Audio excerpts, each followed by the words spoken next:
ألم تر كيف فعل ربك بأصحاب الفيل ألم يجعل كيدهم في تضليل وأرسل عليهم طيرا أبابيل ترميهم بحجارة من سجيل فجعلهم كعصف مأكول জোরে বলুন আল্লাহু আকবার।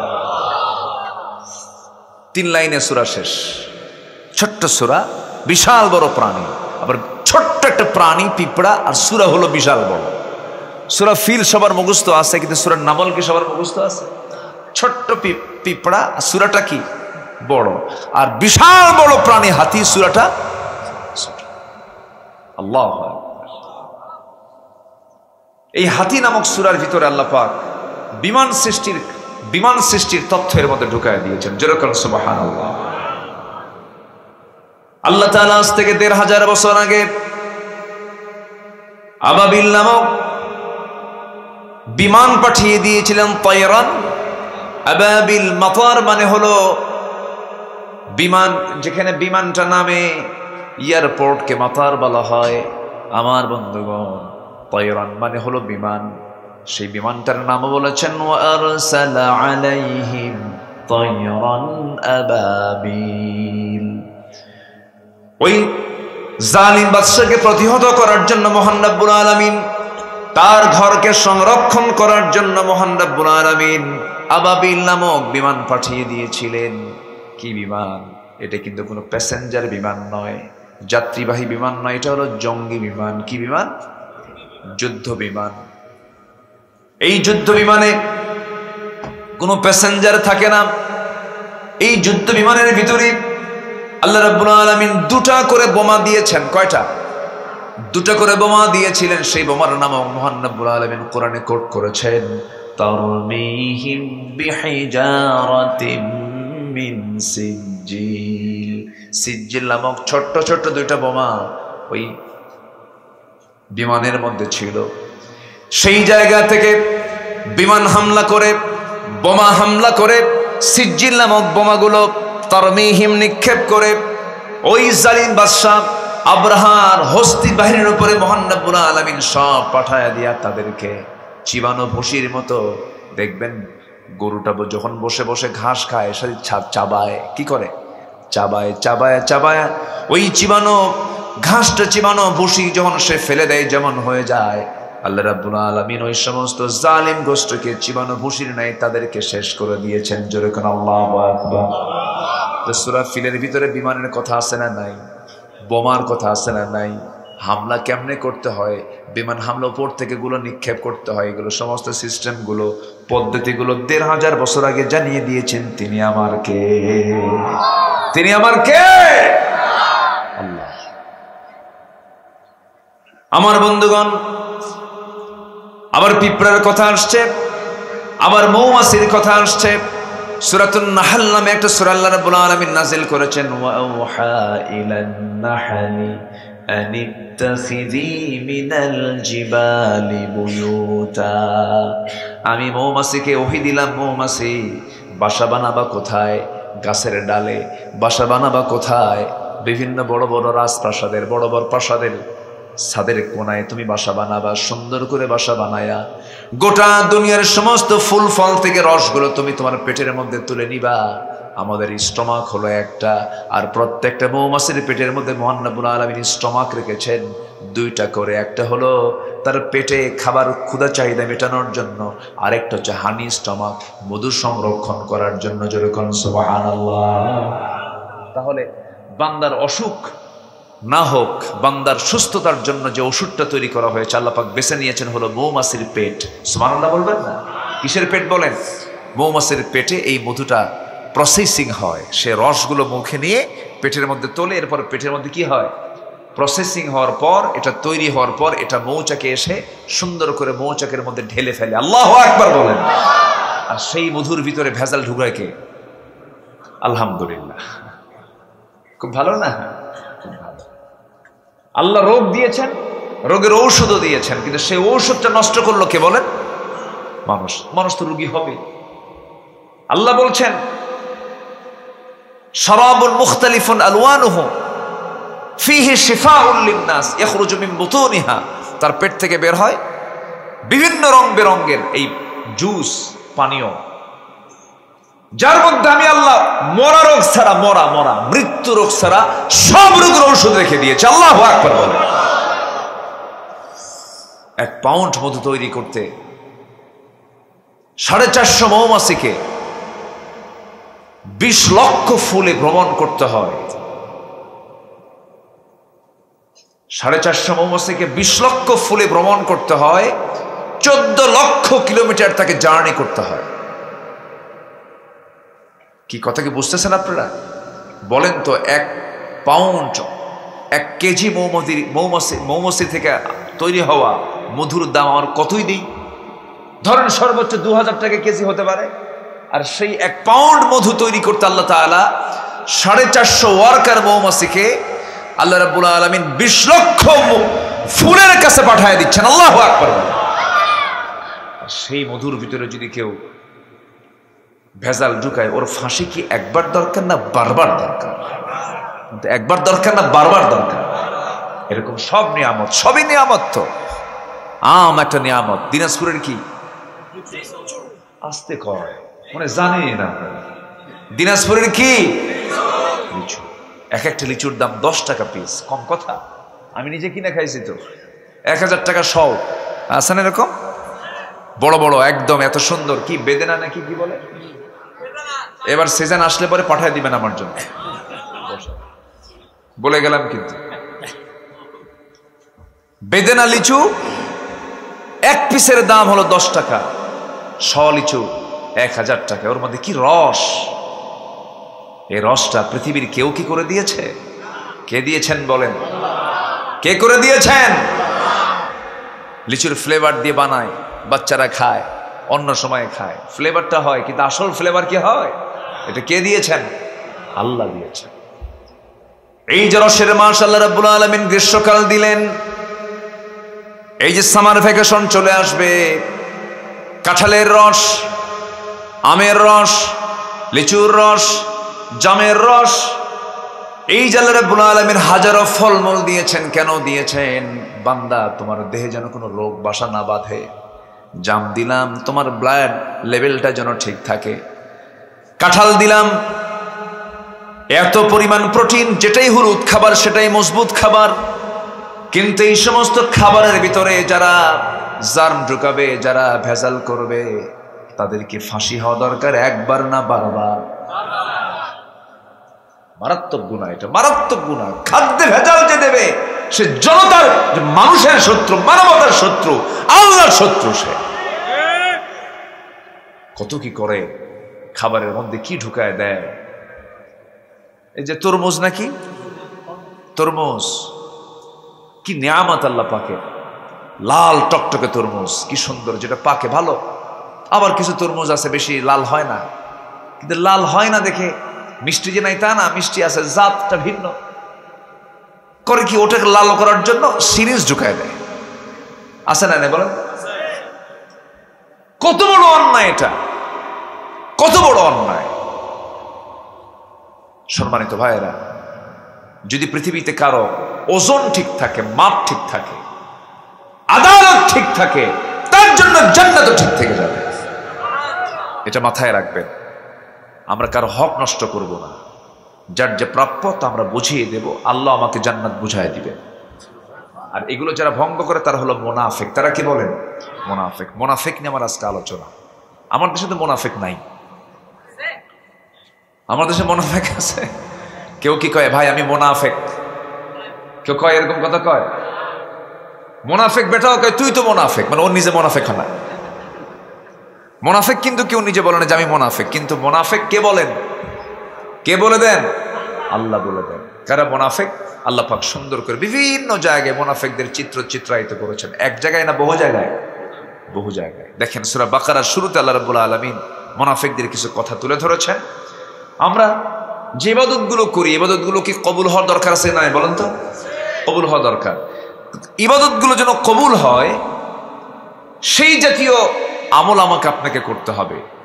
ইবাদত কবুলে কিছু বাধা আছে, কিছু আমল করলে, যে আমলের ভিতরে থাকলে বান্দার কোনো দোয়া কবুল হবে না, ইবাদতও কবুল হবে না। 10টা অপকর্ম আছে। কয়টা অপকর্ম বলেন? 10টা। এর মধ্যে 1 নম্বর হলো মুনাফিকি। 1 নম্বর কি বলেন? মুনাফিকি। আমি কি বাকি 9টা বলছি? তাহলে বলেন, আমার আলোচনায় কি সময় লাগবে না একটু? আমাকে সময় দিচ্ছেন তো সবাই? জোরে বলি ইনশাআল্লাহ। আমার দিলটা আজকে ভরে গেছে। বাচ্চাদের সিনার ভিতরে 30 পারা কোরআন। আল্লাহু আকবার বলেন। ওই বাচ্চাগুলো কই আছে? তো না, 30 পারা কোরআন মুখস্থ করতে চাইলে আপনি মুখস্থ করতে পারবেন না। আমার নবীজি যখন কোরআন নাজিল হতো, প্রথম দিকে খুব অস্থির হয়ে যেতেন। যা আসতোই বারবার অস্থির হতেন, আর মনে রাখার জন্য চেষ্টা করতেন, মেমোরাইজ করার জন্য চেষ্টা করতেন। আল্লাহ বললেন, হে রাসূল, লা তুহাররিক বিহি লিসানাকা লিতা'জালা বিহি। হে রাসূল, আপনি আপনার জিহ্বাকে আওড়াবেন না, তাড়াহুড়ো করবেন না। আমি আল্লাহ নিজে আপনার সিনার মধ্যে কোরআনটাকে জমা করে দেব। তাহলে এখন বলেন, চেষ্টা করলে কি হাফেজ হয়? জমা করে দেন কে? যারা হাফেজ তারা আল্লাহর সিলেক্টেড বান্দা। যেরকম সুবহানাল্লাহ, এটা মাথায় রাখবেন। কিন্তু যারা হাফেজ হয় তারা আল্লাহ পাকের বিশেষ বান্দা। তারা কি বান্দা? বিশেষ বান্দা। তাহলে আজকে যে 2টা বাচ্চার মাথায় সিনায় কি মাথায় আমরা পাগড়ি দিলাম, তারা কি নর্মাল বান্দারা? বিশেষ বান্দা, বিশেষ বান্দা। এটা মাথায় রাখবেন। আপনাদের দোয়ায় আল্লাহ তাআলা আমাকে একটা ছেলে দিয়েছেন। কিছুদিন আগে সে হাফেজ কোরআন হয়েছে। কেউ তো আলহামদুলিল্লাহ কইলেন না? একটু দোয়া করবেন না আপনারা? আল্লাহ যেন তাকে বড় আলেম বানান, আমলওয়ালা আলেম বানান। কি বানান? আমলওয়ালা আলেম যেন বানান। সম্মানিত ভাইয়েরা, হাফেজের বাপ নিজে হাফেজ হওয়া এটা বিশাল বরকতের ব্যাপার, সবাই পারে না।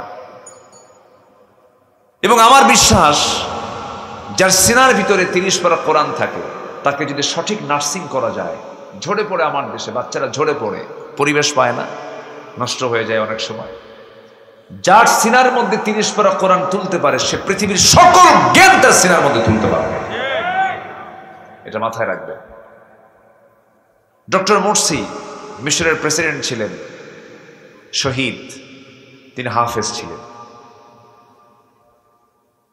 রেসেপ তাইয়েব এরদোয়ান, তার একটি ইতিহাস আমি পেলাম, উনিও নাকি হাফেজ কোরআন আছে। আমাকে আপনাকে কোরআনকে লালন করতে হবে, কোরআনকে রীতিমতো তেলাওয়াত করতে হবে, কোরআনের সঙ্গে সম্পর্ক বাড়াতে হবে। আল্লাহর সঙ্গে সম্পর্ক বাড়ানোর 1 নম্বর মাধ্যম হলো কিসের সঙ্গে সম্পর্ক করা? কোরআনের সাথে। আজকে আসছেন কিসের সঙ্গে সম্পর্ক করার জন্য? না আমার সাথে? আমার সাথে কিসের সাথে বলেন? কোরআনের সাথে। এই কিতাবের সঙ্গে আমরা সম্পর্ক রাখবো। জোরে বলি ইনশাআল্লাহ। এক সময় না, সব সময়? সব সময়। গাড়িতে বসে আছেন, চলে যাচ্ছেন ঢাকাতে, নিজস্ব গাড়ি যদি হয়, কোন আওয়াজ না দিয়ে সুন্দর করে বড় বড় কারীদের তেলাওয়াতটা শুনবেন, মক্কার ইমামকে। হয়তো দেখবেন আজকের যুবকরা অমুক শিল্পীর গান, অমুক শিল্পীকে চেনে, ওই শিল্পীর দারুণ গান, হিট গান। ভারতের হিন্দির ওই সমস্ত গানগুলো খুব হিট গান, খুব ভালো লাগে। এই সমস্ত চিন্তা চেতনা ইমানদারের মধ্যে থাকবে না। ইমানদার চিন্তা করবে আল্লাহর কালামটা এখন বর্তমান পৃথিবীতে সুন্দর করে পড়ে কে? কাবার ইমামের তেলাওয়াত সে সার্চ করবে, মদিনার ইমামের তেলাওয়াত সে সার্চ করবে। বড় বড় হাফেজ কারা, বড় বড় আলেম কারা, জেনে খুশি হবেন। আজ থেকে বেশ কয়েক বছর ধরে সবচাইতে হেফজুল কোরআনে সবচেয়ে বড় ভূমিকা যারা পালন করছে, সেটা হচ্ছে আমার দেশের হাফেজরা। বলেন আলহামদুলিল্লাহ। জোরে বলি আলহামদুলিল্লাহ। জি জি। সালেহ আহমেদ তাকরিম নাম শুনেছেন তো? নাম শুনেন? সালেহ আহমেদ তাকরিম ছোট্ট ছেলে। আমি দুবাই ছিলাম সে সময়। দুবাই আমার একটা প্রোগ্রাম ছিল। ওই সময় এই ইন্টারন্যাশনাল এই কম্পিটিশনটা হয়। সেই কম্পিটিশনে গোটা পৃথিবী থেকে প্রায় সব দেশ অংশগ্রহণ করেছে। এর মধ্যে 10 জনকে বাছাই করেছে। 10 জন বাছাইয়ের ভিতরে ভাবলাম আমার দেশটাও আছে সেখানে। 10 নম্বর যখন বলেছে, তখন অন্য দেশ 9 নম্বর, 8 নম্বর, 7 নম্বর, তখনও বাংলাদেশ বলে নাই। 6, 5, 4, 3, 2, 1 চলে আসছে বাংলাদেশ। আমার দিলটা ভরে গেল। আমি তখন দুবাই, আমার দেশ। অবহেলা কিন্তু। ক্রিকেটে যত্ন আছে, অন্যান্য খেলায় যত্ন আছে, সিনেমার জগতেও যত্ন আছে, কিন্তু আমার দেশের এতিমখানা, মাদ্রাসা, লিল্লা বোর্ডিং চলে হলো আমার আপনার লাউ আর কুদু বেচার টাকা দিয়া। অথচ সেই কষ্ট করে পড়ে প্রত্যেক বছর নাজমুস সাকিব, জাকারিয়া, আদেল, তাকরিম প্রত্যেক বছর আন্তর্জাতিক থেকে ফার্স্ট পুরস্কার, সেকেন্ড পুরস্কার, থার্ড পুরস্কার বারবার নিয়ে আসতেছে। আলহামদুলিল্লাহ বলবেন না? কত বড় অর্জন এটা।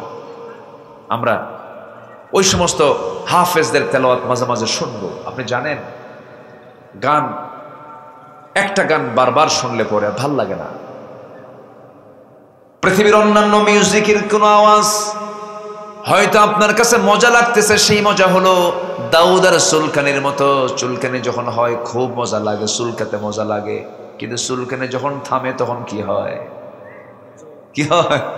জ্বলে, আর মজা নাই। কিন্তু আল্লাহর কালামের তেলাওয়াতের যে মজা, এত মজা আপনি পাবেন। কোরআন তেলাওয়াতের মজা যদি কোনো বান্দা একবার পেয়ে যায়, সেই মজার সঙ্গে পৃথিবীর কোনো মজার তুলনায় চলে না, অমৃত স্বাদ পাওয়া যায়। এত সুন্দর কালামের তেলাওয়াত। আমার বন্ধুগণ, সুন্দর করে কোরআনটা আমরা তেলাওয়াত করব।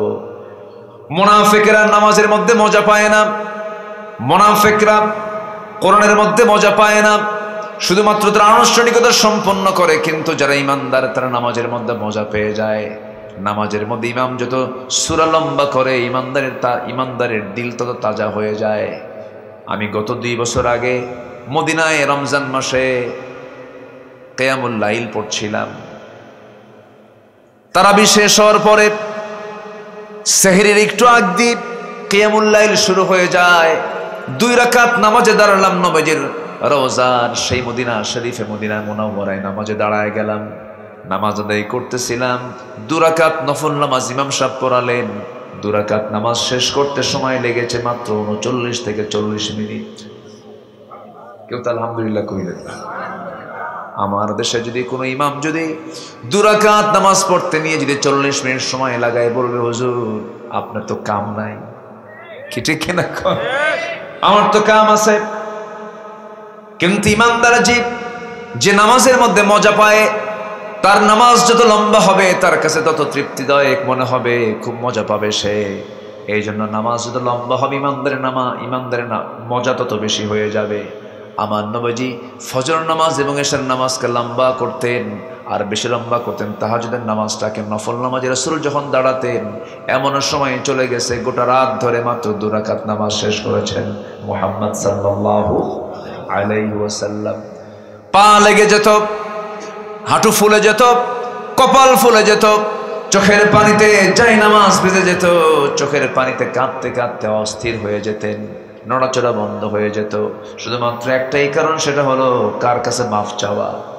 আল্লাহ। কার কাছে বলেন? কার কাছে? যে নবীর জীবনের একটা গুনাহও নাই, যে নবী তার জীবনে একটা গুনাহ করলেন না, তিনি যদি এত কান্নাকাটি করেন, আমার আপনার জীবনে মনে হয় কোনো গুনাহ নাই। গুনাহ আছে যার, চোখের পানি অবশ্যই ফেলতে হবে তার। আমরা কাঁদবো কয়েকজনের কাছে? আসতে বলে না, কাঁদবো কয়েকজনের কাছে? আল্লাহর কাছে আমরা কাঁদবো, একজনের কাছে আমরা কাঁদবো। পৃথিবীর যার কাছে আপনি কাঁদবেন, সে আপনি গভীরতা বলবে এত কান্দে কেন? পুরুষ মানুষ যদি মহিলার সামনে কান্দে, মহিলা বলবে এটা কেমন পুরুষ, পুরুষের চোখে পানি কেন? আবার যদি পুরুষের সামনে যদি মহিলা কান্দে, স্বামী বলবে মেয়ে মানুষ এরকম কান্দেই। পৃথিবীর কোনো মানুষ কান্নার মূল্য দিতে পারবে না, কিন্তু প্রকৃত কান্নার মূল্য যিনি দিবেন তিনি আমার একমাত্র কে? এক ফোঁটা চোখের পানি যদি আল্লাহর ভয়ে ফেলতে পারেন, শেষ রাত্রে সেজদার মধ্যে যদি ফেলতে পারেন, যদি শুধুমাত্র সেই কান্না যদি আল্লাহকে সন্তুষ্ট করার জন্য হয়, আল্লাহকে রাজি করার জন্য হয়, জাহান্নাম থেকে বাঁচার জন্য হয়, ওয়াল্লাযীনা ইয়াবিতুনা লিরাব্বিহিম সুজদান ওয়া কিয়ামা, একমাত্র আল্লাহর জন্য যদি চোখের পানি ফেলে ফেলে সেজদা এবং রুকু যদি করা হয়, আল্লাহ বলেন বান্দারে 7টা সমুদ্রের পানি দিয়া জাহান্নাম না নিভলেও তোর এক ফোঁটা চোখের পানি দিয়ে আমি আল্লাহ রাব্বুল আলামিন 7টা জাহান্নাম নিভা দিয়ে তোর আমি জান্নাতের মেহমান বানায় নেব। আমরা কাঁদবো কার কাছে? ইমানদারের চোখে পানি থাকবে, মুনাফিকের চোখে পানি থাকবে না। মুনাফিক কাঁদবে না, মুনাফিক নামাজের মধ্যে দাঁড়াবে, অভিনয় করে দাঁড়াবে, আমারে দেখুক মানুষ। আছে না নাই বলেন তো, আছে না নাই? আচ্ছা, আমি কি আলোচনা শেষ করে দেব?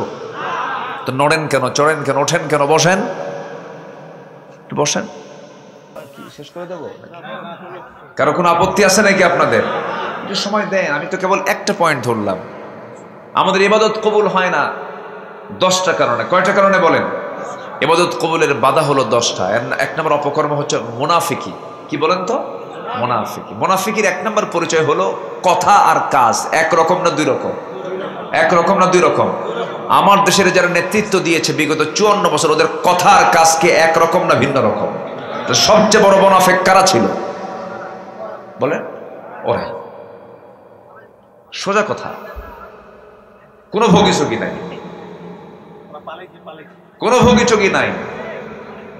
16 বছর একটা আলেমকে ওরা আরামে থাকতে দেয়নি, আলেমদেরকে ভালোভাবে কথা বলতে দেয়নি। যেখানে আজকে আসছি, মাহফিল কমিটির কোনো টেনশন নাই, আমাদের কোনো টেনশন নাই। ঠিক 1 বছর আগের কথা বলি, মাহফিল আসবেন, কমিটি বলে হুজুর কত হাজারবার থানায় গেছি, জুতার তলা ক্ষয় হয়েছে, কোনো মতো অনুমতি পাইছে হুজুর, হুজুর কথা কবেন খুব মাপঝোক কইরা থানায় মুসলেখা দিয়ে আসছে। কথা কি বুঝতেছেন আপনারা? এগুলো কেন হবে? কেন এগুলো করা হয়েছিল?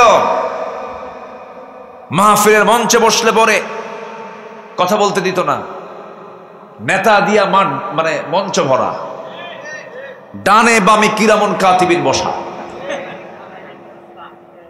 আর কিছু থানার দালাল মোবাইল নিয়ে থানায় খালি ঘন ঘন ফোন করে। এই সমস্ত দালালগুলো সব দিল্লি গিয়ে বসে আছে, ঠিক কিনা? ওরা ভাবছিল এটা মামুর বাড়ির পৈতৃক সম্পত্তি, এত সস্তা না। মেজাজ কি, অহংকার কি, দেশ স্বাধীন করেছে, আমার বাপ স্বাধীন করছে, কইছেন এগুলো? কইছে না? ভাব দেখে মনে হয় ওর বাপেরই দেশ সব। আমরা সব ভাড়াটি, আমরা সব। রাগ করতেছেন নাকি আপনারা? আমার সন্তানরা বলতেছে যে কোটার কতদিন চালাবেন? কোটা মেধার যাচাই করেন, কোটা বাদ দেন, মেধার মূল্যায়ন করেন। কি কথার যুক্তি আছে না নয়? জবাবে দায়িত্ব, একটা দায়িত্বের পথ থেকে, 1 নম্বর দায়িত্বের পথ থেকে বলে রাজাকারের নাতিপুতিরা চাকরি পাবে। এগুলো কি বিনয়ের কথা না অহংকারের কথা? বিনয় না অহংকার। অহংকারকে চূর্ণ করে দেন তিনি আমার কে? আল্লাহ পারেন কিনা বলেন? আল্লাহ পারেন কিনা? জেগেছিলাম 71, আমার বাপ দাদারা 71-এ জেগেছিল, আমরা পারি নাই। আমার সন্তানরা 24-এ জেগেছিল, রক্ত ঝরিয়েছে, আর একটাবার রক্ত ঝরাতে হবে, আর একবার জাগতে হবে। এই জমিন যার, আইন চলতে হবে তা। রাজি আছেন কারা কারা? হাত উঁচু করে দেখান মুসলমান।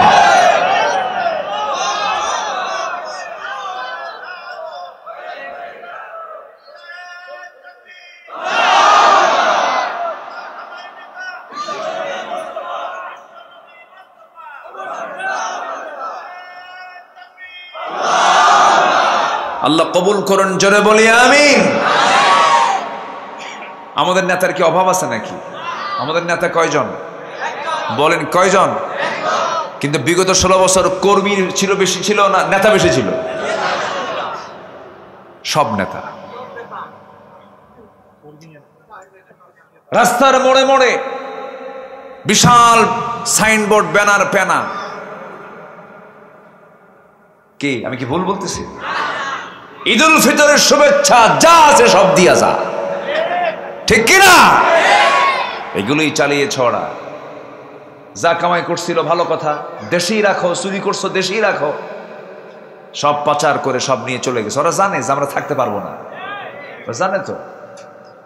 দেশে কোনো আত্মীয় নাই তো, আত্মীয় স্বজন সব আমেরিকা একটা, ইউরোপ একটা, এই দেশে কেউ নাই। মুসলমান আত্মীয়তাও তারা ভালো মনে করে নাই। কত মুসলমান পরিবার পড়ে আছে, সেগুলো নাই। স্বামী মুসলমান, বউ যদি খ্রিস্টান হয়, বাচ্চা কি হবে? একজন কইছে ক্রস, একজন কি কইছে ক্রস। আচ্ছা না, এরকম জাত এরকম হয় না? এরকম হয় না আমার দেশে? ক্রস।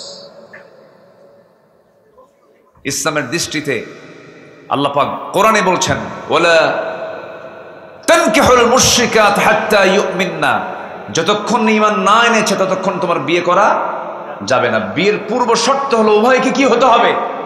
মুসলমান হতে হবে। মুসলমান ছাড়া বিয়ে হবে? তাহলে ও হিন্দু, তুমি মুসলমান। এই ঠাকুরগার এক এমপি সংসদে দাঁড়িয়ে, আমার দেশের সংসদে দাঁড়িয়ে, 90% অধ্যুষিত বাংলাদেশের সংসদে দাঁড়িয়ে বুক উঁচু করে বলে, মাননীয় স্পিকার, আমার ছেলে বিয়ে করছে কলকাতার গাঙ্গুলি পরিবারে। আমার বৌমা খুব ভদ্র, খুব ভালো। যখন ঢাকায় থাকে তখন সে 5 ওয়াক্ত নামাজ পড়ে, যখন সে কলকাতা যায় তখন সে পূজা করে। এটাই তো অধিকার, মাননীয় স্পিকার। থাপড়ায় দাঁত 32টা ভাঙা দরকার, বেতন ঠিক কিনা? আমরা পূজাকে অসম্মান করি না।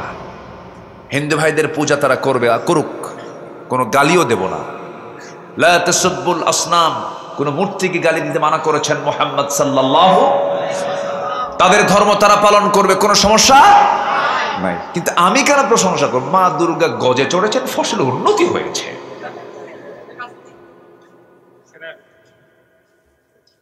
এরপরে কি কইল? ধর্ম যার যার, উৎসব সবার, চাকরি যার যার, বেতন সবার, নাকি? চাকরি যার যার, বেতনও তার তার, ধর্ম যার যার, উৎসব তার। আমার ঈদগাহের উৎসবে অন্য কেউ না আসবে। আমি রমজানের রোজা পালন করেছি, আমার উৎসব কি তার উৎসবের সঙ্গে মিলবে? না। আমার উৎসব রমজানের রোজা রেখেছি, আমার উৎসব ঈদ উল ফিতর, কি ঠিক কিনা? আমার কোরবানি, আমার ঈদ উল আজহা, ঠিক কিনা বলেন? আমার কোরবানি আছে, আমার ঈদ উল আজহা, আমার রোজা, আমার ঈদ উল ফিতর। তো ধর্ম যার যার, উৎসব সবার। এটা কোন কোন কোন ফতুয়া থেকে পাইছে এগুলো? এগুলো সব মুনাফিকি, মুনাফিকি, মুনাফিকি, ঠিক কিনা? ওই যে 10%কে হাতে নেওয়ার জন্য, বুঝেন নাই? 10%কে হাতে নেওয়ার জন্য ধর্মবাদ। কি বাদ? ধর্মবাদ। 10% যারা অন্য ধর্মের ভাইয়েরা আছেন তাদেরকে আমরা ভালোবাসি, আমরা তাদেরকে ঘৃণা করি না, আমরা সম্মান করি। তারা তাদের ধর্ম পালন করবে, তাদের ধর্ম নিয়ে আমাদের কোনো নেগেটিভ মন্তব্য নাই এবং পজিটিভ কোনো কথাও নাই। তারা কি করতেছে করুক, আমরা বাধা দেব না। কিন্তু এত তো তেল মারা ভালো না যে তেল মারতে গিয়ে ইমান চলে যায়, এমন কথা বলার দরকার ইমানদারের নাই। এগুলো হচ্ছে মুনাফিকি। এগুলো কি বলেন? মুনাফিকি। তাহলে ইবাদত কবুল হবে না 10টা কারণ। এর মধ্যে 1 নাম্বার কি করলে বলেন? মুনাফিকি করলে। 1 ঘন্টায় কেবল 1 পয়েন্ট হয়েছে, আরো 9টা পয়েন্ট 9 ঘন্টা লাগবে। লাগুক, চলো হুজুর মরুক। খুব সুন্দর, আপনারা বলি আলহামদুলিল্লাহ। জি, থানাটার নাম বুঝতে হবে না? বিরল। বিরল কি অ্যাভেলেবল? বিরল, এক বিরল দৃষ্টান্ত, ঠিক আছে না? বিরল কি বেশি হয় না? খুব কম, কম, হ্যাঁ কম, কিন্তু ভালো। কম কিন্তু কি ভালো, যার ডিমান্ড আছে সেটাই হলো। এরকম লোক পাওয়া খুবই বিরল। লোকটা এত ভালো, কথা বোঝেন নাই? অল্প সংখ্যক যেটা খুবই কম, খুবই দামি যেটা, সেটা কি বিরল। বলি আলহামদুলিল্লাহ। জান্নাতে যাওয়াটাও বেশি লোকের না কম লোকের? কম লোকের, আলহামদুলিল্লাহ। তাহলে মুনাফিকি করব আমরা? কথা আর কাজ 2 রকম না 1 রকম হতে হবে? 1 রকম। আল্লাহ রাব্বুল আলামিন মুনাফিকদের ব্যাপারে নিজেই সূরা মুনাফিকুন নাযিল করেছেন। দেখেন, চিন্তা করেন, মুনাফিকুন নাযিল করে বললেন, ইন্নাল মুনাফিকিনা লাকাযিবুন। মুনাফিকরা চরম মিথ্যাবাদী হয়। আমার দেশের সবচেয়ে বড় মিথ্যাবাদীদের পরিচয় দিয়েছে তারাই, যারা নেতৃত্বের আসনে বসেছিল, ঠিক কিনা? খালি মিথ্যা কথা, উঠতে বসতে সব জায়গায় মিথ্যা কথা, ধোঁকাবাজি। আমরা এগুলো আর দেখতে চাই না। এখন তো সব স্বপ্ন শুধু দেখতেছে ইলেকশন ইলেকশন, কি ঠিক কিনা বলেন? দেখতেছে, কিন্তু ইলেকশন তো 54 বছর দেখলাম তো আমরা। আবার ইলেকশন ছাড়াও ছিলেন অনেকে। বিগত 16 বছর কি ইলেকশন ছিল? তো এত পারাপারি কেন?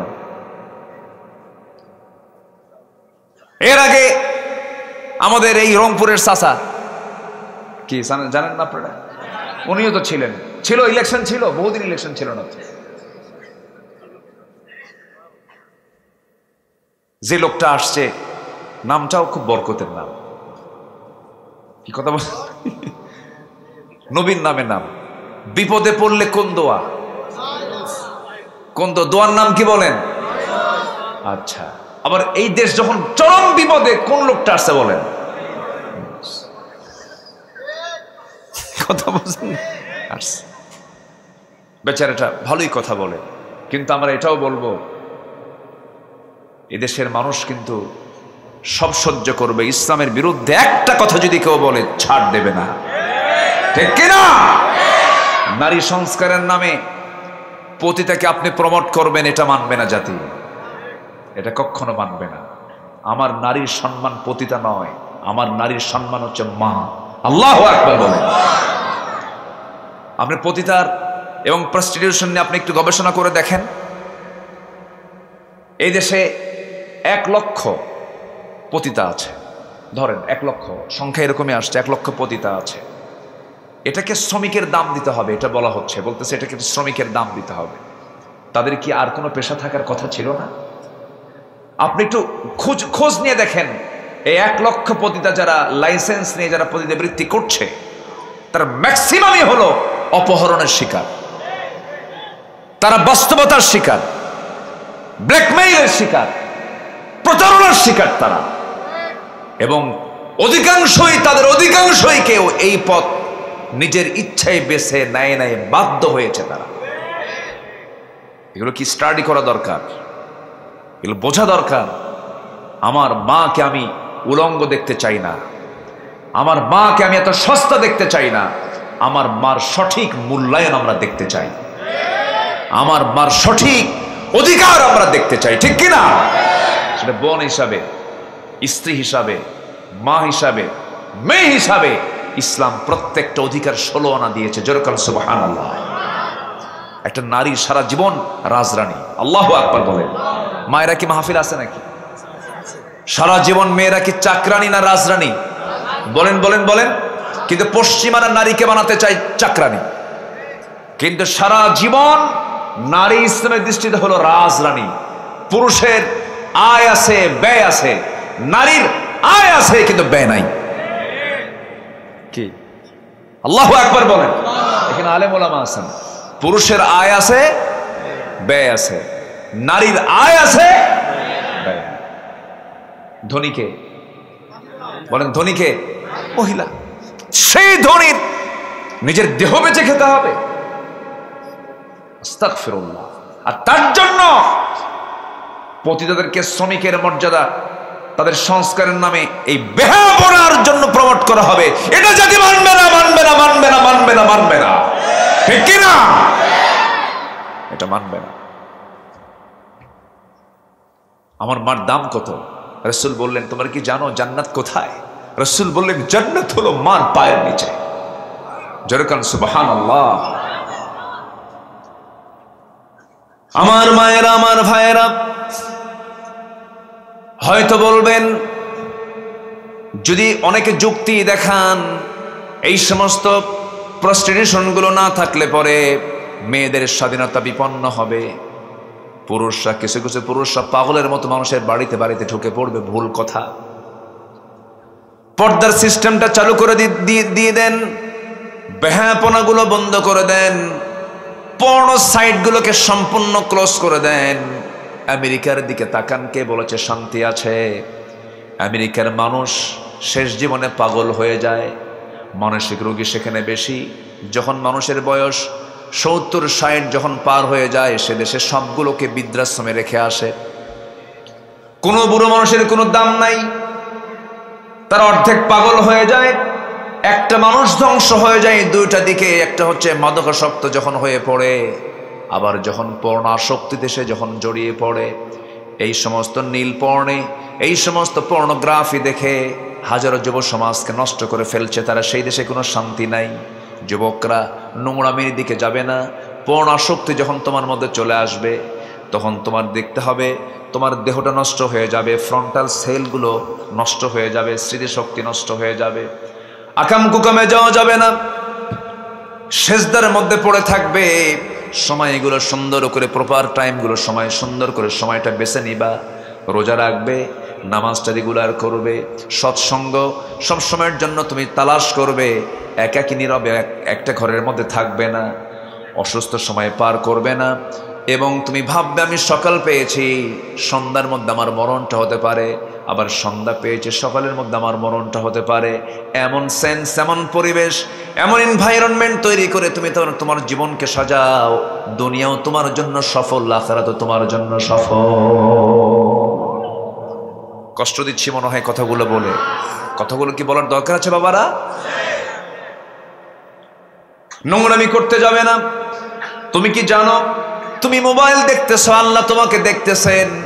তোমার চোখ কোন দিকে তাকায়, তোমার চিন্তা কোন দিকে যায়, তোমার হাত কোন দিকে যায়, তোমার পা কোন দিকে যায়, আল্লাহ বলছেন ওয়া ইয়ালামু খাইনাতাল আ'য়ুনি ওয়া মা তুখফিস সুদূর। তোমার অন্তরে তুমি কি দানা বেঁধেছো এবং তুমি তোমার চক্ষু দিয়ে কি খেয়ানত করছো, পৃথিবীর কেউ না জানলে কে জানেন? আসতে বলবেন না, কে জানেন? আমার আল্লাহ এমন আল্লাহ যে আল্লাহ আলোতেও দেখেন, অন্ধকারেও দেখেন। সাউথ কোরিয়াতে আমার একটা সফর ছিল। সাউথ কোরিয়া খুব উন্নত একটা রাষ্ট্র, কিন্তু ওরা কুত্তা খায়। কি খায়? কি খায়? কুকুর খায়। ওরা আবার ওই মাঝে মাঝে ওদের বাপদাদার সমাধিতে যায়। আমি একদিন যাচ্ছিলাম, আমি ইনচিয়ন থেকে সিউল থেকে, মানে ওটা রাজধানী সিউল থেকে আমি ইনচিয়ন যাচ্ছিলাম। দেখি অনেকগুলো গাড়ি নিয়ে একটা সমাধি, ওদের সমাধি আছে আবার, মানে আমার যেমন কবরস্থান বলি, ওদের সমাধি স্থল আছে, ওদের আত্মীয় স্বজন, ওদের বাপদাদারা যেখানে ওরা কবর দিয়ে থাকে। তখন সব যাচ্ছে, কান্নাকাটি করতেছে, মেলাগুলো বোতল নিয়ে যাচ্ছে। তো বললাম এরা যায় কই? কেরা কবরে যাচ্ছে, কে বোতল নিয়ে যায় কেন? ওরা বোতল নিয়ে ওখানে দোয়া করে কিছুক্ষণ, আর বলে বাবা তোমাকে দেখতে আসলাম, তুমি থাকো। অনেকগুলো মদ দিয়ে গেলাম, মদের ভালো করে খাও আর মজা করো। কি ভালো করে খাও আর কি করো? মজা করো।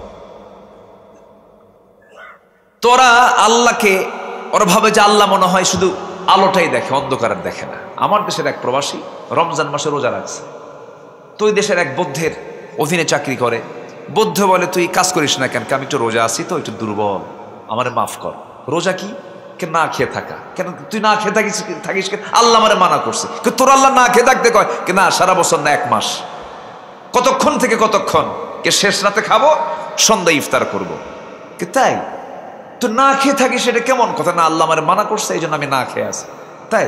তাহলে শোন, এই যে গ্লাসটা দিলাম, বোতলটা দিলাম, তুই ঘরের মধ্যে যায় লুকায় দরজা বন্ধ করে খা। কি কথা কি বুঝতেছেন না? এখন আমার দেশের এই প্রবাসী বলতেছে, স্যার আপনি যেটা বলতেছেন, আমার আল্লাহ তো সেই আল্লাহ, আপনার আল্লাহ মনে হয় অন্ধকারে দেখে না, কিন্তু আমার আল্লাহ ওই আলোতেও দেখে, অন্ধকারেও দেখে। যেরকম আল্লাহু আকবার।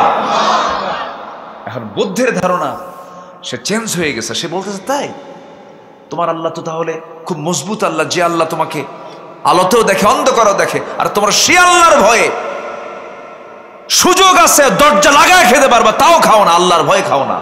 তো তোমার চাইতে ভালো মানুষ তো আর দুনিয়াতে থাকার কথা না। এবং তোমার দেশের মানুষও তো সবচেয়ে ভালো। আসলেই ভালো আমরা, তাই না? দেখছেন আমরা ভালো। আমরা বৌদ্ধের যে ধারণা, সেই ধারণা যে কি আমরা ভালো? সে রোজার হককে আমরা আদায় করি? বলেন তো, রোজার হক আমরা আদায় করি? একমাত্র ডক্টর ইউনূস সরকারের এই আমল ছাড়া আমার বুদ্ধি বয়সে দেখি নাই রমজান মাসে কোনো খাদ্যের দাম কি বাড়ছে ছাড়া কমছে। কি ঠিক কিনা বলেন? রমজান মাসে পেঁয়াজের দাম কি কোনোদিন কমতে দেখছেন? এই বছরের আগের বছরই ছিল 80 টাকা কেজি, 90 টাকা কেজি। সেই পেঁয়াজ এবছর খাওয়া হয়েছে রমজান মাসে কয় টাকা? 20 টাকা কেজি। তাহলে ইউনূস কি বরকত না? কি রাগ করতেছেন নাকি আপনারা? কিন্তু নারী, ওই নারী অধিকারের নামে নারী সংস্কারের নামে আকাম কুকামের আইন যদি কেউ বাস্তবায়ন করে, সেখানে ইউনুস খাটবে না, ঠিক কিনা? ইউনুস খাটবে না। ইসলামকে নিয়ে যে বাজে কথা বলবে, জিব্বা টেনে ছিড়বো আমরা জিব্বা টেনে ছিড়বো, কোনো আপোষ চলবে না। ইসলাম আছে, সম্পর্ক আছে, ইসলাম নাই, বাপ হলেও সম্পর্ক নাই। কষ্ট পেলেন? কষ্ট পেলেন? বাপ আগে না ইসলাম আগে? মা আগে না ইসলাম আগে? ভাই আগে না ইসলাম আগে? দল আগে না ইসলাম আগে? দল দিয়ে ইসলাম মাপবো না ইসলাম দিয়ে দল মাপবো? বলেন বলেন বলেন। দল দিয়ে ইসলামকে মাপবো না ইসলাম দিয়ে দল মাপবো? ইসলাম যদি বলে এই দল ঠিক, তাহলে ঠিক। ইসলাম যদি বলে এই দল ঠিক নাই, এই দল ঠিক নাই। কিন্তু আমরা কি করি? ইসলামের অধীনে দল না দলের অধীনে ইসলাম? বলেন, আমরা কোনটা চাই বলেন? ইসলামের অধীনে দল থাকবে না দলের অধীনে ইসলাম থাকবে? এখন কি আছে? দলের অধীনে। ইসলামটা একটা ইসলামিক সাইট। কি সাইট গ্রন্থ? নর্মাল সাইট আর ইসলামিক সাইট না, সব ইসলামিক সাইট হতে হবে, ঠিক কিনা বলেন? সব জায়গায় ইসলাম থাকতে হবে। একই ব্যক্তি, ডাবল স্ট্যান্ডার্ড। রমজান আসলে পরে আমার দেশের কিছু শিল্পপতি আছে, বুঝলেন, ঢাকার, এরা করে কি, ভিআইপি কিছু আলেমকে আবার ঠিক করে, হুজুর চলেন একটু মক্কায় ওমরা করে আসে। ডজন খানেক শিল্পপতি এক জায়গায় হয়া ডজন খানেক আলেমও নেয়, নিয়ে চলে যায়। আমাদের দেশের কিছু আলেমও আছে, এরা মদের ফ্যাক্টরি উদ্বোধন করে, দোয়া করে দেয়, বুঝলেন, হুজুর একটু দোয়া করেন তো, আল্লাহ মদের ফ্যাক্টরিতে বরকত দিয়ে আছে, এরকম নিয়ে চলে যায়। সারা বছর নামাজ পড়ে না, রমজান মাস চলে গেছে মক্কায়, এক ওয়াক্ত নামাজ পড়া মানে 1 লক্ষ রাকাতের সওয়াব পাওয়া, 1 লক্ষ গুণ সওয়াব বেশি পাওয়া। ওরা অঙ্ক নিয়ে বসে, সারা বছর তো নামাজ পড়ি নাই, তাহলে এখানে 1 ওয়াক্ত মানে 1 লক্ষ গুণ। কি কথা বুঝতেছেন কি? এরকম যোগ বিয়োগ করে দেখে যে 1 মাসে 11 মাস হয়ে যাচ্ছে। 1 মাসে কি হয়ে যাচ্ছে? 11 মাস হয়ে যাচ্ছে। 27তম রমজানের দিন, যেদিন কি কদরের রাত্রিতে হুজুরকে ডাক দিয়ে বলে, হুজুর জমজম টাওয়ারে ভাড়া নিছি, সবচেয়ে বেশি খরচ করে আসছি, আজকের এই কদরের রাত্রে আপনি এমন দোয়া দিবেন, এক দোয়ায় যেন দোয়া কবুল হতে বাধ্য, দোয়া যেন কবুল হবে, এবং এই দোয়ার ঠেলায় যেন জান্নাত পার হয়ে জাহান্নামে যায়। কি কথা কি বুঝতেছেন? একদম কান্নাকাটি কইরা, একদম মক্কা ধুইয়া থুইয়া চলে আসছে দেশে। ঈদের দিন সন্ধ্যার দিকে 3 বোতল মদ খাইয়া 3 দিন শীত হয়ে পড়ে আছে। তাহলে এটার নাম কি ইসলাম? আসতে বলে, এটার নাম কি ইসলাম? একই মহিলা উমরায় গেলে পরে মাথায় পট্টি বাঁধে, গোটা দেহ কাপড় দিয়ে ঢাকা। ওই মহিলায় যখন আবার উমরা শেষ করে দেশে আসে, গায়ে কাপড় নেই। এক অভিনেত্রী উমরায় গিয়ে বলতেছে, প্রিয় দেশবাসী, আমি উমরায় করতে এসেছি, সবাই দোয়া করবেন আমি যেন উমরার সকল কাজ সম্পন্ন করে দেশে ফিরে যেন সিনেমার বাকি কাজ সম্পন্ন করতে পারি। এটার নাম কি ইসলাম না মুনাফিকি? চলতেছে কয় নাম্বার? কয় নাম্বার? আরো আছে কয়টা? নুরু। ওয়াজ কি শেষ না শুরু?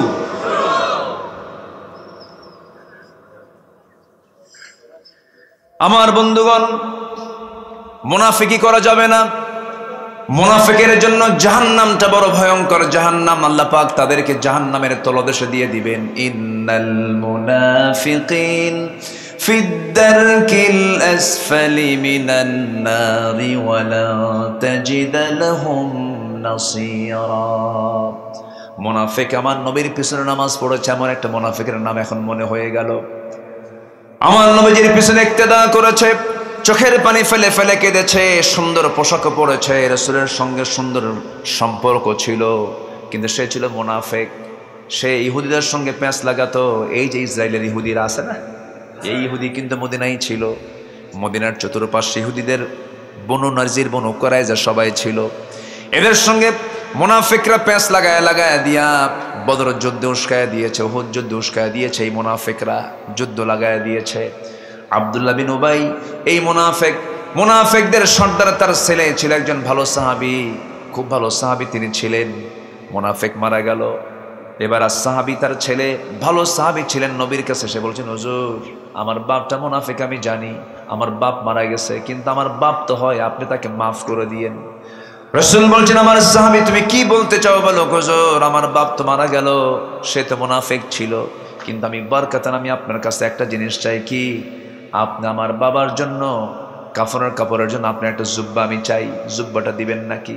আমার নমাজের ভিতরে দয়া মায়া কম ছিল না বেশি ছিল?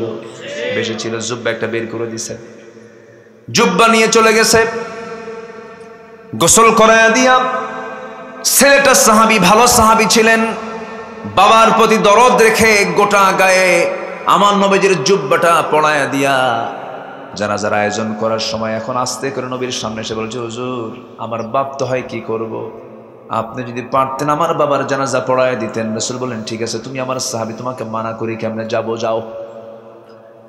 রাসূল জানাজায় চলে গেলেন। জানাজায় গিয়ে রাসূল জানাজা পড়াবেন, পিছন থেকে সাইয়েদনা ওমর ফারুক রাদিয়াল্লাহু তাআলা আনহু। সবাই নাম শুনছেন তো নাকি? কোন খলিফা বলেন, কোন সাহাবী, কোন সাহাবী? ওমর। বলেন কোন সাহাবী? পিছন থেকে তিনি আমার নবীকে বারবার ডাকতেছেন, জুব্বাটা একটু টান দেন হুজুর, আপনি কার জানাজা পড়ান, সে তো সারা জীবন মুনাফিকি করছে। রাসূল বললেন, ওমর আমার কাছে বাধা দিও না, আমার সাহাবী, আমার অত্যন্ত কাছের সাহাবী, তার বাপ মরে গেছে, সে বারবার বলছে, আমি কেমন করে মানা করি। আমার নবীজি ওই মুনাফিকরা জানাজা শেষ করলেন, শেষ হতে দেরি, আয়াত নাযিল হতে দেরি হলো না। আমার নবী আল্লাহ রাব্বুল আলামিন বলছেন, ৭০ মাররাতান, হে রাসূল আপনি যদি মুনাফিকের জন্য ৭০ গুনাহ মাফের জন্য দোয়া করেন, আমি সেই দোয়া কবুল করব না, কারণ সে মুনাফিক। আমার নবীজি জুব্বা দেওয়া হলো, আমার নবীজি জানাজায় শামিল হলেন, রাসূল নিজে জানাজা পড়ালেন, নিজের গায়ের জুব্বা বারকাতান দিলেন। এরপর নবীজি দোয়া করলেন, আল্লাহ পাক বলছেন, আপনি যদি মুনাফিকের জন্য ৭০ দোয়া করেন, আমি আল্লাহ সেই দোয়া কবুল করব না। সেই মুনাফিকের জন্য রাসূল দোয়া করেও যদি সেই দোয়া কবুল না হয়, আমার বন্ধুগণ সেই মুনাফিকি করলে পরে সেই মুনাফিকের ক্ষমা কি আল্লাহর কাছে আছে নাকি? আসতে বলবেন না, আছে নাকি? নাই। মুনাফিকি করা যাবে না। মুনাফিকের আলামত হলো ৪টা, আয়াতুল মুনাফিকে সালাস, হাদিস আসছে ৩টা। নাম্বার 1 হলো যখন সে কথা বলে তখন সে মিথ্যা কথা বলে, অর্থাৎ ইমানদার মিথ্যা কথা বলবে না, মুনাফিক মিথ্যা কথা বলবে। নাম্বার 2 ওয়াদা করবে, ওয়াদা ভঙ্গ করবে, আমানতের খেয়ানত করবে। আর যখন সে পারবে না কথা বলতে বলতে ইংলিশ মারবে। কি মারবে? ইংলিশ বুঝলেন তো? বাজে কথা বলবে, খারাপ কথা বলবে, মায়ের গোষ্ঠী বাপের গোষ্ঠী তুলবে, এরকম টাইপের কিছু লোক আছে না? কিছু হইনি খালি ইংলিশ মারে, আছে না? এরকম আছে না? আছে। এরা কি আল্লাহর ভাষায় এরা কি বলেন? বলেন এরা কি আল্লাহর ভাষায়? এরা কি? মুনাফিক। এই 4টা কাজ, এই 4টা বৈশিষ্ট্য আছে যার, সেই হলো মুনাফিক। মুনাফিকের কাতারে যাওয়া যাবে না। আল্লাহ পাক মুনাফিকি থেকে আমাদেরকে বাঁচান, জোরে বলি আমিন। নাম্বার 2 হলো নামাজে অলসতা, যার মধ্যে কাজ করবে তার কোনো দোয়া কবুল হবে না। ফাওয়াইলুল লিল মুসাল্লিন আল্লাযীনা হুম আন সালাতিহিম সাহুন আল্লাযীনা হুম ইউরাউনা ওয়া ইয়ামনাউনাল মাউন। জোরে বলুন আল্লাহু আকবার। নাম্বার 3 হলো আল্লাহ এবং রাসূলের চরম অবাধ্যতা যারা করবে, সীমা লঙ্ঘন যারা করবে, তাদের কোনো দোয়া কবুল হবে না, ইবাদত কবুল হবে না। নামাজ পড়লাম আল্লাহর নিয়মে, কিন্তু আইনগুলো মানলাম দুনিয়ার তৈরি করা আইনের নিয়মে, তা হবে না। আমাকে কার্ল মার্কসের দিকে যাওয়া যাবে না, মাও সেদিনের দিকে যাওয়া যাবে না, লেনিনের দিকে যাওয়া যাবে না, আব্রাহাম লিঙ্কনের দিকে যাওয়া যাবে না। যা সত্য বলছি, ন্যাশনালিজমকে মানা যাবে না, ক্যাপিটালিজমকে মানা যাবে না, দুনিয়ার কোন আইনকে মানা যাবে না। আইন মানতে হবে কার? আসতে বলবেন না, কার? আল্লাহ রাব্বুল আলামিন বলছেন, ওয়া মান ইয়াসিল্লাহা ওয়া রাসূলাহু ওয়া ইয়াতাআদ্দা হুদুদাহু ইউদখিলহু নারান খালিদান ফিহা ওয়া লাহু আযাবুম মুহিন। জোরে বলুন আল্লাহু আকবার। সূরাতুন নিসা আয়াত নাম্বার 14। যে ব্যক্তি আল্লাহ এবং রাসূলকে যারা অস্বীকার করবে, নাফরমানি করবে, তাদের জন্য যন্ত্রণাদায়ক শাস্তি তাদের জন্য রয়েছে, চিরস্থায়ী জাহান্নামে তারা প্রবিষ্ট হবে। নাম্বার 4 হলো আল্লাহর সঙ্গে যারা শিরিক করবে। কি করবে বলেন? শিরিক করবে। শনিবারে বাকি দেওয়া যাবে না, মঙ্গলবারে বাঁশ কাটা যাবে না, সকালবেলা বাকি দেওয়া যাবে না। এগুলো আছে নাকি? বিয়ের দিন জীবন ওর চোখের পানি ফুরাবে না। দেখছেন কি ফতুয়া দিল, এগুলো আছে না? এই সমস্ত চিন্তাগত শিরক, কথার শিরক, কাজের শিরক, এই সমস্ত শিরক থেকে আমাকে আপনাকে দূরে থাকতে হবে। সবচেয়ে বড় শিরক হলো আল্লাহর আইনকে না মেনে দুনিয়ার আইনকে যারা মানবে তারাও মুশরিক, ঠিক কিনা বলেন? মুশরিক কিন্তু হওয়া যাবে না। আল্লাহ রাব্বুল আলামিন বলছেন, ওয়া মান ইউশরিক বিল্লাহি ফাকাদ হারামাল্লাহু আলাইহিল জান্নাহ। শিরিক করবে যে জান্নাত বাজেয়াপ্ত হয়ে যাবে, তার জন্য জান্নাতটা তার জন্য হবে না, তার জন্য জাহান্নাম অবধারিত হয়ে যাবে। নাম্বার 5 হলো সামনে পেছনে যারা পরনিন্দা করবে, এরকম লোক তো মনে হয় বিরলে নাই। আসতে বলবেন না, আছে না নাই? নামাজ পড়ে, তাহাজ্জুদ পড়ে, আবার চার দোকানে বসে বসে পরনিন্দা করে, পরচর্চা করে, গীবত করে, আছে না নাই? পরচর্চার ভাব সব দেখে মনে হয় সে আকাশ থেকে কেবলই ফেরেশতা হয়ে নাজিল হয়েছে, এরকম আছে না বলেন? পরচর্চা তার মুখে আসে যে ব্যক্তি নিজে গুনাহগার। যে ব্যক্তি পরচর্চা করবে না সে ভাববে আমি তার পরচর্চা করব কখন, আমারও তো বহু চর্চা আছে, আমার তো জীবনে বহু গুনাহ আছে, আমি অন্যের গুনাহ নিয়ে টানবো কখন? যে ব্যক্তি ভালো বান্দা সে ব্যক্তি কখন অন্যের গুনাহ নিয়ে থাকে না, সে নিজের গুনাহ নিয়ে ব্যস্ত থাকে। আল্লাহ আমারে মাফ করো, ওর নিয়ে চিন্তা করব কখন? নিজেকে নিয়ে চিন্তা করতে হবে। কো আনফুসাকুম ওয়া আহলিকুম নারা। একটা সূরা আছে, যারা পারেন আমার সঙ্গে সুন্দর করে বলেন, ওয়াইলুল লিকুল্লি হুমাযাতিল লুমাযাতিনিল্লাযী জামা'a মালান ওয়া আদ্দাদা ইয়াহসাবু আন্না মালাহু আখলাদা কাল্লা লায়ুনবাযান্না ফিল হুতামাতি ওয়া মা আদরাকা মাল হুতামা। জোরে বলুন আল্লাহু আকবার। ধ্বংস হোক তাদের যারা সামনে পেছনে নিন্দা করে, গীবত চর্চা করে, যারা সম্পত্তিকে মনে করে এটাই আমার জন্য স্থায়ী হয়ে যাবে, শুধু সম্পদের পেছনে যারা দৌড়াদৌড়ি করে, সম্পদকে ধরতে গিয়ে নামাজ কাজা করে, সম্পদকে ধরতে গিয়ে হালাল হারাম চিন্তা করে না, তাদের ধ্বংস হয়ে যাক। বলছেন কে? আসতে বলছেন কে? আল্লাহ তাআলা। নাম্বার 6 হলো আল্লাহকে ভুলে থাকবে, যে মন্দ কাজের যে আদেশ করবে আল্লাহ রাব্বুল আলামিন বলছেন তাদের কোনো দোয়া আমি আল্লাহ রাব্বুল আলামিন কবুল করব না। নাম্বার 7 হলো শয়তানের যারা পদাঙ্ক অনুসরণ করবে, লা তাত্তাবিউ খুতুওয়াতিশ শাইতান ওয়া মান ইয়াত্তাবিউ খুতুওয়াতিশ শাইতানি ফাইন্নাহু ইয়া'মুরু বিল ফাহশাই ওয়াল মুনকার। যারা শয়তানের পদাঙ্ক অনুসরণ করে তারাই তো ফাহশা কাজের দিকে যায়, নিকৃষ্ট কাজের দিকে যায়, অপছন্দনীয় কাজের দিকে যায়। এই জন্য আমরা শয়তানের পদাঙ্ক অনুসরণ করব না। আমরা কার নীতি মানব? কার হুকুম মানব? আল্লাহর হুকুম। আর শয়তান বুঝি বিরলে আসে না? শয়তান কি বিরলে আসে? আসে কি না? আসে। মানুষ আছে যেখানে শয়তানও সেখানে। আমার আব্বা আদম আলাইহিস সালাম ছিলেন কোথায়? কোথায় ছিলেন তিনি? শয়তান কই গেছিল? ওই জান্নাতে ঢুকছিল। তো শয়তান যদি জান্নাতে ঢুকে আমার বাপকে কি করে, কি দিছে? দেয় নাই? ধোকা দেয় নাই? ফাযাল্লাহুমা শাইতান, মারেও ফাযাল্লাহুমা, মাও বাদ পড়ে নাই, দুজনকে পদস্খলন ঘটায় দিল। শয়তান যদি জান্নাতে ঢুকে আমার বাপ মাকে ধরতে পারে, দিনাজপুর তো চেনে না? আজ থেকে দিনাজপুর আসে না নাই বলেন? আচ্ছা, এখানেও আসে। প্রত্যেক রাতের শেষ সময় বিশেষ করে আসে। শয়তানের আসার একটা স্পেশাল সময় আছে, শেষ রাত। আবার আল্লাহরও মাফ করে দেওয়ার একটা স্পেশাল সময় আছে, কোন রাত? শেষ রাতে শয়তান চলে আসে। শয়তান এসে ওয়াসওয়াসা দিয়ে বলে, ঘুমা তুই, আলাইকা লাইলুন তাবিল, আলাইকা লাইলুন তাবিল, তোর রাতটা অনেক লম্বা, লম্বা, ঘুমিয়ে পড়, ঘুমাতে থাক, ঘুমাতে থাক। ওই সময় যদি কোনো বান্দা, সেই সময় শয়তান 3টা গিট মারে। কয়টা গিট মারে বলেন? কয়টা গিট মারে? গিট মারা পর্যন্ত এলাকায় কি বলে? গিরা বলে। গিরা, গিরা মারে। ভাষার তো কোনো শেষ নাই। কত যে ভাষা আল্লাহ দিয়েছেন। আল্লাহু আকবার বলেন, আল্লাহু আকবার। রংপুরের মানুষ মই দিয়ে শুরু করে আর বাহে দিয়ে শেষ করে, তাই না? হ্যাঁ, মই দিয়ে শুরু করে আর কি দিয়ে শেষ করে? বাহে। তাহলে রংপুর অঞ্চলের ভাষার গহনা হলো বাহে। কি বলেন? কি বাহে। রাজশাহীর ভাষার গহনা হলো গো। কি করছো গো? ভাত খেয়েছ? এগুলো টান মানে কিনা বলেন? এটা গো, এটা হচ্ছে গো। তার রংপুরে হলো বাহে আর রাজশাহীতে কি? গো। আর নোয়াখালীতে হলো কেন, ভাত খাবেন কেন, হুজুর দোয়া করবেন কেন, ওরা কেন বলে। লক্ষ্মীপুরে যে হুজুর দোয়া করবেন যে, ভাত খাবেন যে, কোথায় যাবেন যে বলে। লক্ষ্মীপুরে যে, নোয়াখালীতে কেন, রাজশাহীতে গো, রংপুরে কি বাহে। এগুলো হচ্ছে ভাষার গহনা, এগুলো ভাষার কি গহনা। এটা বলে দেয় যে লোকটার বাড়ি হলো এই এলাকায়। এই শব্দ বললেই তখন স্পষ্ট হয়ে যায়। এগুলো হচ্ছে আঞ্চলিক পাসওয়ার্ড। এটা কি পাসওয়ার্ড বলেন? আঞ্চলিক পাসওয়ার্ড। মোবাইলের পাসওয়ার্ড থাকে না? রংপুর অঞ্চলের পাসওয়ার্ড হলো বাহে, রাজশাহী হলো গো, নোয়াখালী হলো কেন, লক্ষ্মীপুর হলো যে। আল্লাহু আকবার বলেন। আল্লাহ মহানা, আল্লাহু আকবার। ওয়াজআলনাকুম শুউবান ওয়া ক্বাবাইলা লিতাআরাফু। আল্লাহু আকবার বলেন।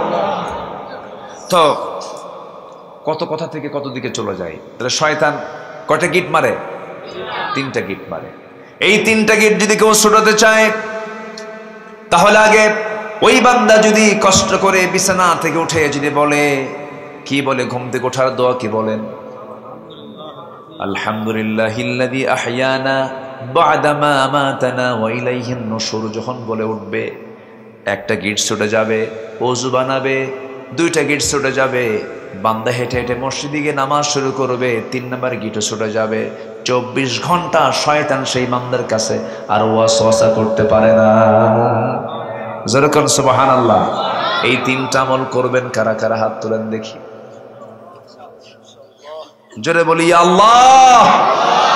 ফজর, জোহর, আসর, মাগরিব, এশা, 5 ওয়াক্ত সালাত আদায় করার তৌফিক তুমি আল্লাহ দিয়া দাও। জোরে বলি আমিন, আরো জোরে আমিন, আরো জোরে আমিন। নাম্বার 8 হলো যারা রিয়া করবে, যারা লোক দেখানো ইবাদত করবে, তাদের কোনো ইবাদত কবুল হবে না। হুজুর এত টাকা দান করছে, আমার নামটা একটু বড় স্লোগান মারেন, মারেন একটা স্লোগান মারেন। হুজুর এত ছোট স্লোগান মারলেন, দানই করবো না, আছে কিনা বলেন? আমার নামটা যেন বড় আকারে হয়, আমি তাহলে দানটা করব। এই দান আল্লাহর দরবারে কবুল হবে না। হজ করে আসছে, হাজি না বললে মন খারাপ করে, এরকম লোক মনে হয় দিনাজপুরে নাই। হজ করে আসছে, হাজি বলে নাই, মন টন খারাপ। হাজি সাহেব মন খারাপ কেন? 7.5 লাখ টাকা খরচ করছে। আমি কি কথা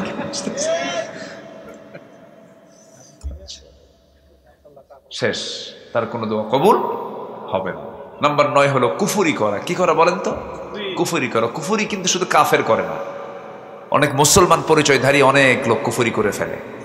এই কুফরিগুলো যারা করবে, আল্লাহ রাব্বুল আলামিন তাদের ব্যাপারে স্পষ্ট বলছেন। আল্লাহ রাব্বুল আলামিন বলেন, ইন্নাল্লাযীনা কাফারু লান তুগনিয়া আনহুম আমওয়ালুহুম ওয়ালা আওলাদুহুম মিনাল্লাহি শাইআ ওয়া উলাইকা হুম ওয়াকুদুন নার। জোরে বলুন আল্লাহু আকবার। নাম্বার 10 হলো ওই সমস্ত বান্দার দোয়া আল্লাহর দরবারে মঞ্জুর হবে না যারা আল্লাহর সঙ্গে যারা কৃত অঙ্গীকার যারা ভঙ্গ করবে। কি বললো বলেন? কৃত অঙ্গীকার যারা ভঙ্গ করবে। ওয়ামিনহুম মান আহাদাল্লাহ, তাদের মধ্যে যারা আল্লাহর সাথে ওয়াদা যারা ভঙ্গ করবে, আল্লাহ রাব্বুল আলামিন বলছেন এই সমস্ত বান্দার আমি কোনো দোয়া কবুল করব না। আমার বন্ধু আল্লাহ পাক আরেক জায়গায় বলছেন, ফালাম্মা আতাহুম মিন ফাদলিহি বাখিলু বিহি ওয়া তাওয়াল্লাউ ওয়া হুম মুরিদুন। জোরে বলুন আল্লাহু আকবার। এই 10টা বিষয় আমরা সচেতন থাকব, 10টা বিষয় থেকে আমরা দূরে থাকব। আমার প্রত্যেক ইবাদত, প্রত্যেকটা চাওয়া কবুল করবেন তিনি আমাকে। মা বোনদেরকে পর্দায় থাকার তৌফিক দান করুন। জোরে বলি আমিন। লিচুর মধ্যে পর্দা আছে না নাই? রাজশাহীর আমের মধ্যে পর্দা আছে না নাই? কলার মধ্যে পর্দা আছে না নাই? এই সমস্ত ফলমূলগুলোকে আল্লাহ পাক বেপর্দায় রাখছেন না পর্দায় রাখছেন? যদি পর্দা খুলে ফেলে যদি কোনো ফল বিক্রেতা যদি দিনাজপুরের লিলির মোড়ে, কিসের মোড় ঠিক আছে নাকি? হ্যাঁ না ভুল কইলাম? ওই মোড়ে যদি ফলের দোকানদার যদি দিনাজপুরের বেদানা লিচু বিক্রি করতে নিয়ে যদি ভাবে কাস্টমার কষ্ট পাবে, কখন সিলবে, আগে সিলে রেখে বিক্রি করার চেষ্টা করি, কেউ কে টাকা দিয়ে কিনবে নাকি? কাস্টমার আসবে না মাছি আসবে?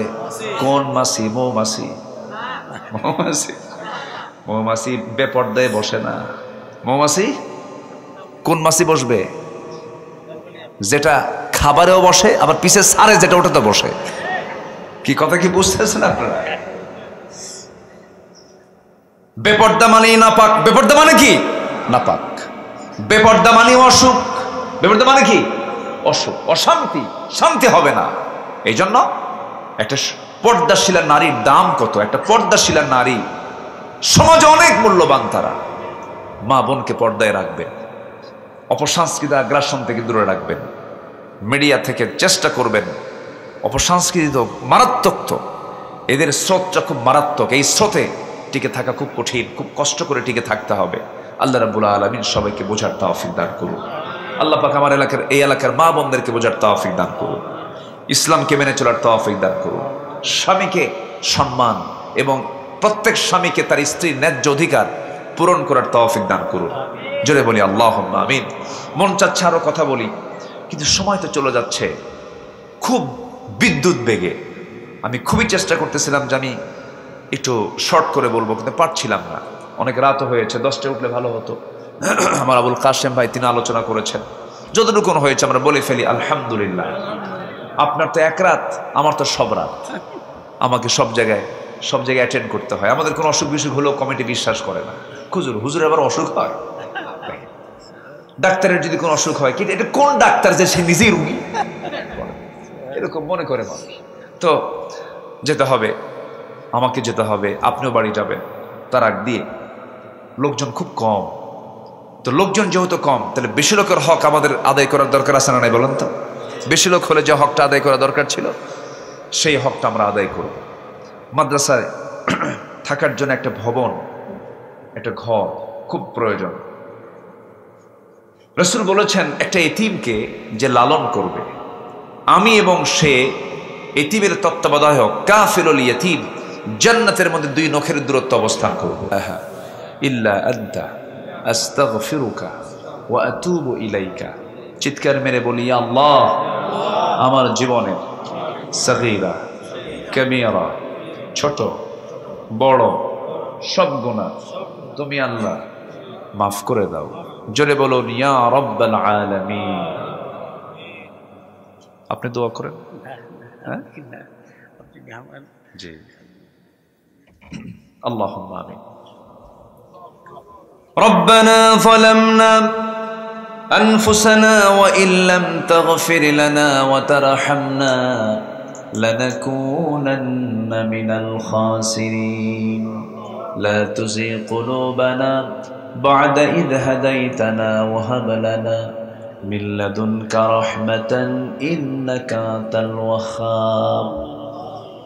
আল্লাহ তাআলা গভীর রাত, নিঝুম রাত, ঝিমানো রাত্রিতে হাজারো মুসলমান নরনারীকে নিয়ে তোমার কালামের 2-3টা আয়াতকে সামনে রেখে মুনাফিকের কি পরিণাম হতে পারে, ইবাদত কবুলের পথে কি কি অন্তরায়, এই বিষয়ে কিছু কথা বলেছি।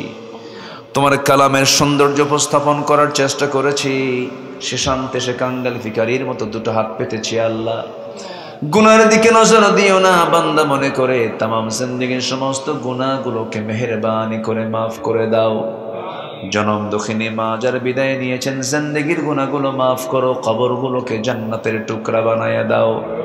আব্বা আম্মার জন্য কি দোয়া তাও শিখিয়ে দিয়েছ। রব্বিরহামহুমা কামা রব্বায়ানি সগীরা, রব্বিরহামহুমা কামা রব্বায়ানি সগীরা।